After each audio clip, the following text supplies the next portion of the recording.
Hi అండి, నమస్తే. ఎప్పుడన్నా పిల్లలు స్వీట్ చేయమని అడిగినప్పుడు, మనకేమన్నా ఎప్పుడన్నా స్వీట్ తినాలనిపించినప్పుడు శనగపిండితోటి ఇలా బర్ఫీ చాలా ఈజీగా చేసేసుకోవచ్చండి. ఒక ముప్పావు కప్పు పంచదార తీసుకుని తీగపాకం వచ్చేదాకా మరిగించుకుని పక్కన పెట్టుకోవాలి. డ్రై ఫ్రూట్స్ వేయించుకుని ఇలా పక్కన పెట్టుకోవాలి.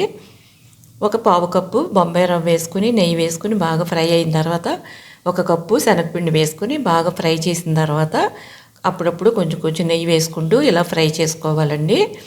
బాగా వేయించుకున్న తర్వాత కొంచెం పాలు పోసుకొని ఇలా కలుపుకొని పాలు అన్నీ డ్రై అయిన తర్వాత కొంచెం నెయ్యి వేసుకొని బాగా వేయించుకున్న తర్వాత మనం రెడీ చేసి పెట్టుకున్న పంచదార పాకం కూడా వేసేసుకుని ఇలా దగ్గరగా చేసుకున్న తర్వాత ప్లేట్లో వేసుకుని మనకు నచ్చినట్టు పీసెస్లా కట్ చేసుకోవటమేనండి. అంతే, చాలా ఈజీ చేసుకోవడం. అప్పటికప్పుడు చేసేసుకోవచ్చండి, చాలా ఈజీగా, చాలా టేస్టీగా ఉంటుంది. నా వీడియో నచ్చితే ప్లీజ్ సబ్స్క్రైబ్ చేయండి. థ్యాంక్ యూ అండి.